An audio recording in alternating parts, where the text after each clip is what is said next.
Hello everyone and welcome to this new lesson for the Magicavoxel mastering course. And from this point on is where we're going to start really squeezing the juice out of the software. I will go a bit more technical moving on because we're going to talk about lighting. The concepts generally translate to other 3D software and it will give you a general understanding of how to use the tool instead of just be moving slides up and down. So let's go right into it. Okay, so we are on a fresh scene today. We're going to be talking about rendering. So when you click on the render button right here on the top left, the view will change to the real-time renderer. Basically, you will see that you have this bar that moves from left to right, perfecting the image you're seeing. So it will be all noisy like this, and slowly it will add more and more samples to make this render look a bit better. And we're going to talk about samples and what they do and what they mean in a future video. Today we're going to just talk about this the light panel, which is right here. You have the panel might be collapsed. When you are within the render option, you will see it here, and you have 4 buttons.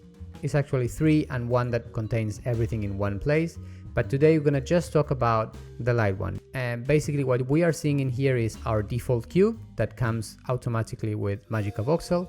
Then we are seeing the ground plane, and on top of it we are seeing an infinite dome of light that lights our object from all directions. If you see down here, you should have some options here, and the last one that right now is in yellow, it says display ground.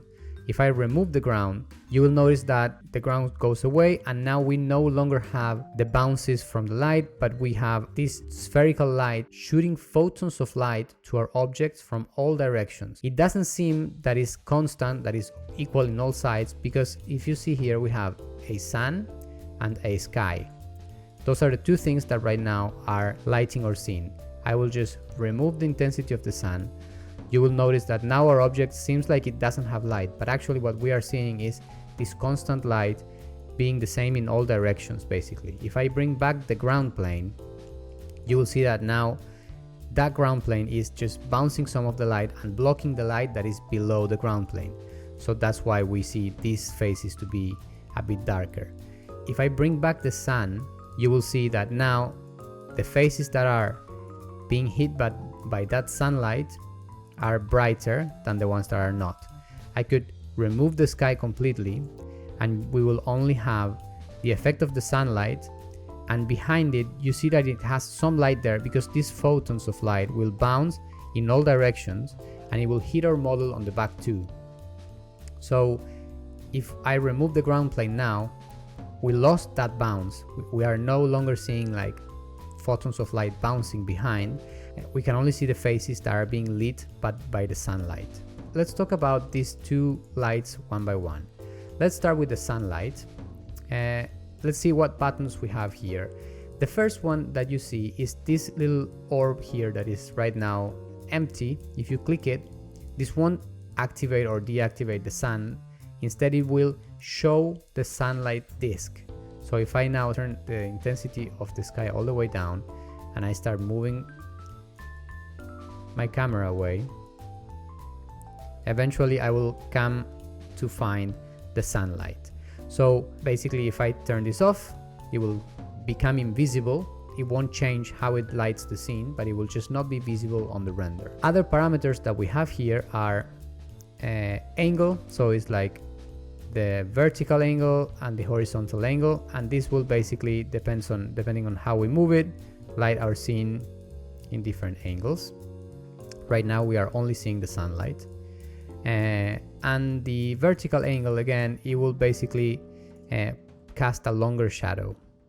Okay, so moving on, we also have the area here. So this number is the same as moving this slider up and down. So you can see how the bigger the area, the bigger this circle of light will be, and the difference that this will make will be on the shadow of your objects. The bigger the area, the bigger the shadow. This happens because if we see it from a straight angle, let's position the camera right in front of the object. So you see that right now the circle is smaller than the box. This will result in a sharper shadow. The smaller you go, the sharper it will become. If I make this sunlight bigger than our object, then what happens is that, I can go like that to show you, what will happen is that most of the light will be blocked by the box, but some of the photons will not hit the object and make that shadow a bit less intense. So that happens more and more to the sides, and that produces this effect. So the light comes, hits, that's a shadow, then here is not so much in shadow, not shadow at all. So that creates this gradient that fades off the shadow. This is the reason why bigger lights create softer shadows. This is true in real life too. We generally use diffusers and stuff like that to reproduce this effect in real life. So you need to have at least one area to be able to see the sun disk, and that will give you a very sharp shadow. Moving on, we can adjust the intensity of the sun, and this will make it provide more or less light. If we turn it off, we're gonna lose totally that shadow, and we are only seeing the sky right now. If we turn that off too, we're gonna see complete darkness. Okay, moving on to the sky, we can see that we have some options here too. So other than the intensity, right now we are seeing the uniform lighting. This is the uniform lighting we've been talking about, this perfectly white sphere of light casting photons in every direction with the same amount of force. But we have also the atmospheric scattering. So this will provide a very, very cool effect that is a bit of a sunset effect that I will show you right now. I will make the sun a bit bigger just for you to see it, and the lower it is, the more red it will become. Of course, this will depend on the colors that you have chosen here, and we're gonna go one by one explaining what they are. But this already out of the box looks very nice. This is great for outside environments because this is trying to mimic actual atmospheric scattering. Because of that, we have then these weird names to things to change the colors. So I will very briefly explain what these things are. The first one is Rayleigh. Rayleigh. Basically, this Rayleigh and Mie are just last names of people that discovered these mathematical concepts. So it's not like a word in English or anything like that. It's just a last name. The Rayleigh scattering basically refers to the upper part of the atmosphere. Just that. Light bounces into the particles that are present on the atmosphere. That's why the sky is blue. If you are interested into going deeper into that, go to the description of this video. I will link all the mathematical stuff if you are into that. Basically, this will mean that if you change the density here, you will have an effect on the color of your sky. So notice that at 50% density, you have a very nice looking blue sky, but if you go all the way up, it starts becoming a bit more orange. The reason for this is because how the colors work within the software, what you are getting is basically the other side of the color wheel. So right now we are using a blue color, and see how on the other side of the color wheel you have a yellow and an orange. This is why you are seeing this color. If you wanted to have a different color, just check your color wheel and look for that color. If you want a green, go for a pink, and so on. So on a nutshell, Rayleigh is the upper part of the atmosphere, this bit of the gradient, let's say. I will interrupt this video for 10 seconds just to bring some attention to you to the fact that to make these videos, I use a lot of my time, effort, I research, I write a script, I edit the sound, the video to put everything online for free for you guys. All I want from you in return is hit that like button, subscribe to my channel, it's free, and you can unsubscribe anytime you want. Let's go back to the video. MIE, or Mie if you will, it's just a name. We'll talk about the lower part of the atmosphere that has other kinds of particles like, I don't know, dust and water molecules and pollen and stuff like that, and because of this the light will behave differently on that bottom part. This is why when you see a sunset or something like that, you see this gradient of colors because the particles that are present on the top are different than what you see on the bottom. That's all, on a nutshell, right? So this MIE will make a difference on that bottom bit of the gradient. I'm just explaining you this so you understand what you're doing when you're changing these sliders. In general, out of the box, this works super nice. You 99% won't need to change it, but if you want to change it, now you know what they are for. Phase, it's a concept that I will explain when we talk about fog because it's a bit more clear there. So let's move on now to the next kind of sky that we can select, which is the image-based lighting. So if we click in here, instead of getting this atmospheric scattering, we will get an image-based lighting. This means that an image that is a 360 HDR will be creating the light of the scene. So if I remove the sun completely and I remove the ground, you will notice how light comes from the image instead. So the good thing about image-based lighting is that not only you get light, but you also get color.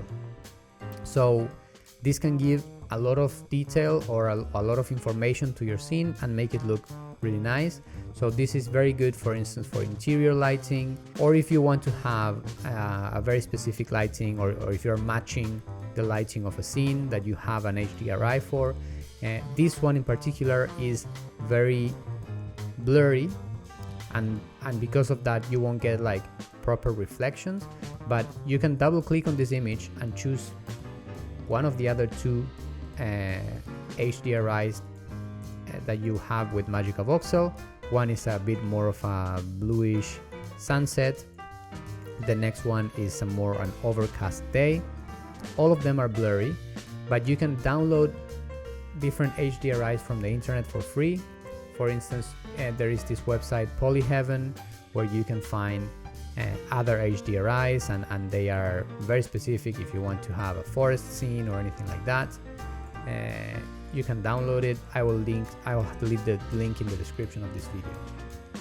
Just to show you, I will load one of the HDRIs that I have on my machine. So you see now we have an HDRI that is not blurry. This is like a photo studio, so you can get very nice lighting from this. You don't need a sunlight or anything else. You could very well have your ground plane too. And within the image-based lighting, you also have intensity, so basically more or less of this light.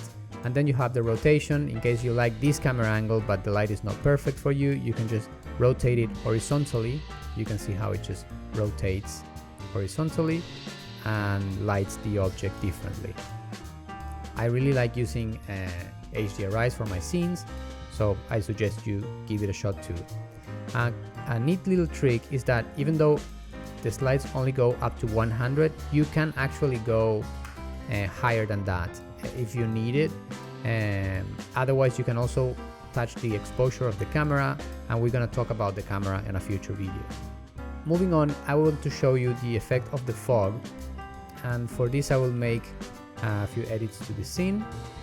So let's say we have an object with an emissive light, and we want to create those cones of fog that we see sometimes. For that, I will first introduce the fog by making its density higher up, and I will just make it 1 for now, just to show you. So right now we start seeing that cone, but it's not very easy to read. For that, we need to change the phase. So the phase works basically, this light is bouncing against the medium, that in this case is the fog, and anything greater than 0 is considered forward scattering. So basically that means it won't bounce as much with the particles of the medium, so it won't be as visible. We will only see stuff that is coming directly towards the camera. So if you want to render something like that, you will see that you are only seeing some of these values, but if I go phase it, you will see that everything becomes whiter. If it's pointing away from the camera, you see less of the fog. This is when you put it greater than 0. The other way around, it will be what is called backward scattering, which means that we will mostly see the fog when it's traveling away from the camera. In this case, you see that we see a lot more that cone of light. Let's see the difference. All the way to 1, we see some. All the way to 0, we see it a lot. And when we go straightly in front of it, we don't see as much as if we put it to 1. You see how everything becomes much more foggy. If we go 0, we can kind of see the object better. So depending on what you're doing on your scene or what effect you want to achieve, you will change the face to be either 1 or -1. Leaving it in 0 is like a happy medium, kind of bounces. You see most of the things that comes towards the camera, most of the things that go away from camera, so then it becomes a very foggy scene. If that's what you're trying to get, then leave it at 0. Furthermore, you have the color of the fog if you want to make a scene that is like more of a colder light, and maybe you can just add a bit of blue to your fog, and you can play around with it until you get exactly what you need. If you want a scene to try these things out, having a bit of fun, I will make available this test that I've made just for this video. Basically, all you need to do is go to your camera, select camera number 3 and load it, and you will have your sunset here to move up and down and try out how this sunset effect can look, and to try the other lightings too, just to get a nice render. If you get a nice render out of this, feel free to post it and tag me. I would love to see what you get. One little trick is that the sun, by default, it will look like a perfect sphere. If you want to make it glow, you can go to your camera and press where it says bloom, and when you click that, you will create a little bit of a glow around the sun, and that will give it a bit more of a photographic look to it. So it's very satisfying and nice to look at on your render. So try it out, have some fun. I will leave this lesson here. On the next one, we're gonna talk about more things. Let me know if this was too complex, if this was too technical, if it got boring. I will improve my videos following your feedback. So thank you very much for watching, and see you on the next lesson.